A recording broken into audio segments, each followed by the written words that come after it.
On dirait bien que j'arrive juste à temps. Hello ho. Aujourd'hui, nous allons parler du dernier chapitre de One Punch Man, soit le scan numéro 183. Notez que le numéro du scan ne correspond pas au numéro du chapitre qui paraît par la suite en version papier. Parfois, un scan peut faire effectivement la taille d'un chapitre. Parfois, un scan peut faire un quart d'un chapitre. Parfois, un scan, plus rarement, peut faire 2 chapitres, soit entre 80 et 100 pages. Précisons que Yusuke Murata, le dessinateur de One Punch Man en binôme avec One, l'auteur de One Punch Man, a un modèle de travail très particulier. À savoir que lui et One définissent à leur éditeur comment et quand ils vont publier de nouveaux scans. De manière générale, prenons le cas du Weekly Shonen Jump, un mangaka est tenu de dessiner un chapitre par semaine, soit l'équivalent de 20 pages. C'est un rythme très soutenu et de plus en plus décrié dans l'industrie du manga, dans la mesure où il arrive que certains auteurs soient victimes de différentes maladies chroniques. Ça peut aller de la tendinite à la main à des cas plus graves, sans compter la fatigue immense que requiert un tel rythme. Il serait temps que les choses changent. Yusuke Murata n'a pas vraiment expliqué pourquoi il a changé de modèle, mais j'imagine que son précédent travail sur High Shield 21, un manga excellent sur le football américain, lui a suffi pour se faire une idée de la quantité invraisemblable de travail qu'il faut accomplir en un temps record. High Shield 21 se terminant au tome 37, je vous laisse imaginer la pression de Murata durant cette période qui, je le devine, a dû être particulièrement laborieuse. Pour vous dire, c'est une cadence tellement invraisemblable qu'elle a brisé la carrière de nombreuses et nombreux mangaka, ou du moins mis entre parenthèses. Je pense évidemment à Yoshihiro Togashi, l'auteur de Hunter x Hunter et Yu Yu Hakusho, qui, à cause de cette pression, à cause de cette atmosphère infernale d'industrialisation de sa passion,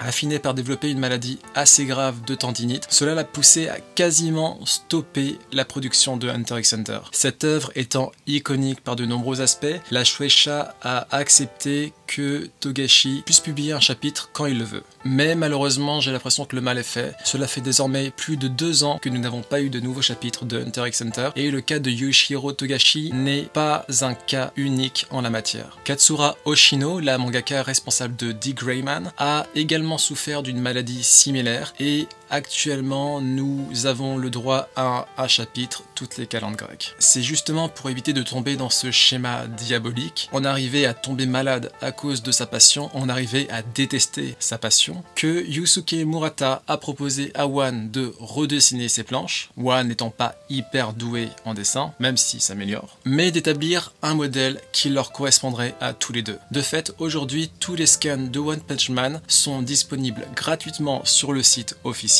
Et surtout, Yusuke Murata sort un chapitre quand il le veut et avec le nombre de pages qu'il souhaite. Ce sont ses règles à lui et à One qui s'appliquent à l'éditeur et non l'inverse. Ça ne l'empêche pas de travailler comme un taré, Yusuke Murata étant plutôt coutumier de la chose, mais au moins dispose-t-il des clés de la matrice de cette folie productive. Qui plus est, ce modèle lui permet, en accord avec One, de redessiner parfois des chapitres entiers, quitte à y passer 1 mois, 2 mois. Dites bonjour au côté très perfectionniste de Murata. Mais voilà la preuve qu'il est possible d'imposer son modèle pour peu qu'on dispose d'une certaine aura et de certains contacts dans l'industrie. J'ai bon espoir qu'à l'avenir, cette pression qu'on impose au mangaka finira par s'adoucir drastiquement. Autrement, nous risquons d'avoir des Hunter x Hunter bis, Nana bis, Berserk bis, sans compter le fait que ce rythme incite pas mal de mangaka à couper court à leur œuvre, d'où parfois certains mangas cultes qui finissent de manière particulièrement bâclée, quitte à ce que cela déteigne sur l'ensemble de l'œuvre. Mais revenons à One Punch Man, et une petite remise en contexte s'impose avant d'aborder le principal sujet de cette vidéo. Nous nous retrouvons avec une Psychos X Orochi vaincue par l'alliance de plusieurs héros S, chose qui n'était pas arrivée depuis Mutatron, soit ce lieutenant de Boros qui avait fini par être vaincu par l'alliance de Bang, Puri Prisoner, Batman et Atomic Samurai. Il aura fallu un certain temps, mais Psychos a fini par se résigner et abandonner l'enveloppe d'Orochi qui se retrouve à la merci d'une Tatsumaki impitoyable. Mais retournons en profondeur du côté de Saitama, Flashy Flash et la petite Monako, cette démon de rang loup, j'imagine, qui a fini par devenir une alliée, plus ou moins à l'insu de son plein gré, du Chauve Capé et de Sonic Saiyajin 3. Au précédent chapitre, Saitama déplace un cube plus ou moins en titane ou d'un métal en tout cas particulièrement lourd, ce qui semble activer un portail vers une autre dimension et une entité que l'on pourrait potentiellement assimiler à Dieu. Soit une sorte de silhouette cosmique géante, végétant dans l'espace dans une position fétale et disposant d'une aura particulièrement pesante et sinistre. Notez que notre trio ne voit que du noir à travers ce portail-là. Ils n'aperçoivent pas la créature divine. Par contre, le cube semble être capable de communiquer. S'agit-il de Dieu? S'agit-il d'une autre entité? Quoi qu'il en soit, cette voix leur propose de nouer un pacte. Acceptez d'œuvrer avec moi et je consenterai à vous réaliser un vœu. N'importe quel vœu, pour peu, précision importante, que vous soyez en capacité de l'exaucer. Ça sent la douille. Et à peine nos héros ont-ils le temps de dévisser sur le fait qu'il s'agit ou non d'une sorte d'espère parvenant à communiquer via la pensée, qu'un personnage que nous attendions depuis fort longtemps finit par faire son apparition. Blast. Héros S numéro 1. Cela faisait plus de 110 chapitres que nous attendions sa venue. Il était temps. Au niveau du caractère design, nous avons le droit à une allure plutôt roublarde, typiquement 90s. Je trouve qu'il ressemble particulièrement à Gen Takekura ou Musashi de High Shield 21, soit l'un des personnages les plus badass du manga, et une inspiration retour vers le futur. Ce qui ne serait pas surprenant en soi vu que Yusuke Murata est un fan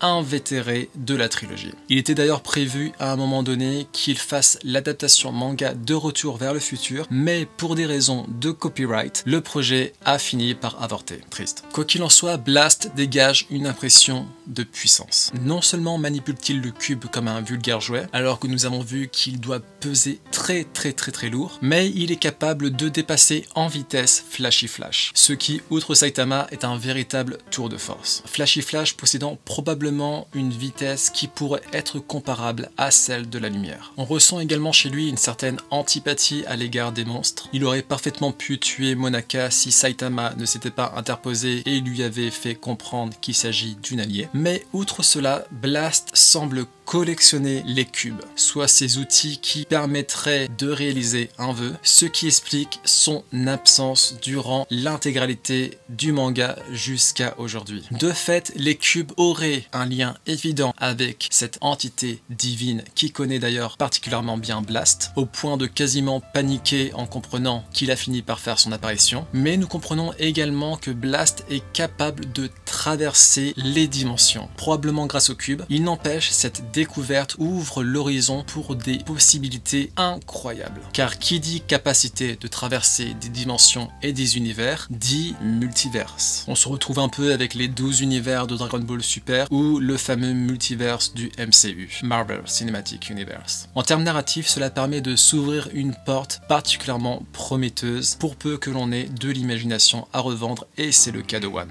Si Blast a donc été absent, c'est parce qu'il était affairé à collectionner ces fameux cubes, tout en étant conscient que si un fléau de niveau divin venait à apparaître sur Terre, il ferait son apparition. Or, ça n'a pas été le cas jusqu'à maintenant. Quoique Boros pourrait être considéré comme un fléau de niveau divin, vu qu'il s'apprêtait, pour rappel, à détruire la planète Terre. Une fois que Blast a compris qu'il n'y aura pas de fléau de niveau divin, celui-ci propose à Flashy Flash, Monaka et Saitama de les téléporter directement à la surface, puis de s'en aller Fissa. Il ne fait nul doute que l'on reverra Blast par la suite, et peut-être potentiellement non pas en tant que héros, mais en tant que menace. Nous ne savons pas exactement quelles sont ses intentions. Blast a un certain âge, Tatsumaki ayant fait sa connaissance alors qu'elle était toute petite. Or, à l'heure d'aujourd'hui, il me semble qu'elle a 28-29 ans. Et Drive Knight, héros S numéro 9, le soupçonne d'être potentiellement en contact avec l'organisation, soit cette association de robots qui a collaboré à petite échelle avec l'association des monstres. Nous avons là probablement les clés du prochain arc de One Punch Man. Notez également que selon les lectrices et lecteurs de One, la version de Murata X1 différerait grandement de celle de One, à savoir que le récit même commencerait à évoluer dans une direction différente. Dans le même ordre d'idées, notez que les redraws, soit toutes ces fois où Murata va redessiner quelques pages, si ce n'est un chapitre entier, les redraws sont très nombreux au sein du One Punch Man Universe. Si vous lisez les scans et que vous passez ensuite au tome relié, vous allez remarquer bon nombre de changements. Très récemment, un redraw a été publié par Murata et a introduit le premier vrai drama du One Punch Man Universe. Voilà pourquoi les tomes reliés sont si importants. Généralement, les redraws sont plutôt positifs et permettent de peaufiner à la fois le dessin de Murata, mais le récit dans sa globalité, qu'il s'agisse de character building ou de world building. Et parfois, c'est... Je fais notamment référence au tout dernier tome où le combat entre Phoenix Man et Child Emperor a été remanié de A à Z, avec non seulement des planches qui sont à mon sens beaucoup moins spectaculaires que la précédente version, mais également un amoindrissement de Child Emperor en tant que héros S, vu que l'on fait intervenir Saitama et qu'il ne parvient donc pas à défaire Phoenix Man par ses seuls atouts. Il se peut que Murata et One aient réagi ainsi parce que Saitama était considéré par certaines et certains fans comme trop absent de cet arc, ce qui pourtant est nécessaire. Saitama est invincible, Saitama est indestructible, voilà pourquoi il faut qu'il reste en retrait. J'ai beau adorer Saitama, son caractère oisif et bené dans une enveloppe de destructeur de divinité est incroyable. One a réalisé vraiment un tour de force pour qu'on puisse s'attacher à un tel concept, mais le pendant est évidemment qu'il ne puisse pas faire son apparition à chaque fois en tant que Deus Ex Machina. Autrement, le récit serait beaucoup trop prévisible. Il faut raréfier les apparences de Saitama et faire en sorte que ces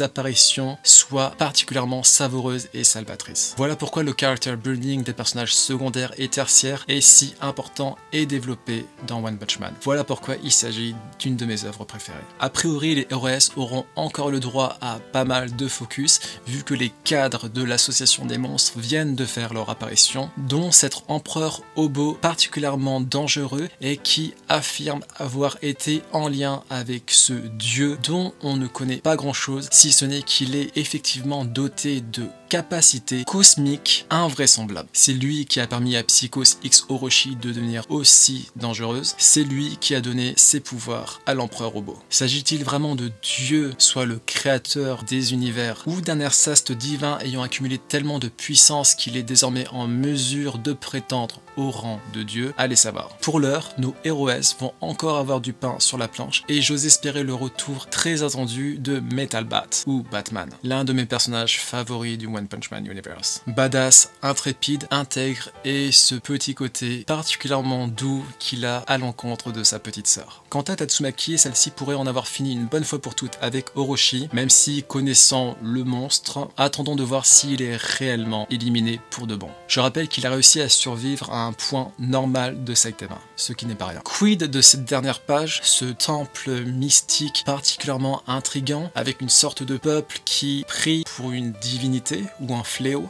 L'univers de One Punch Man n'a pas fini de nous émerveiller. En attendant le prochain chapitre, ciao ciao.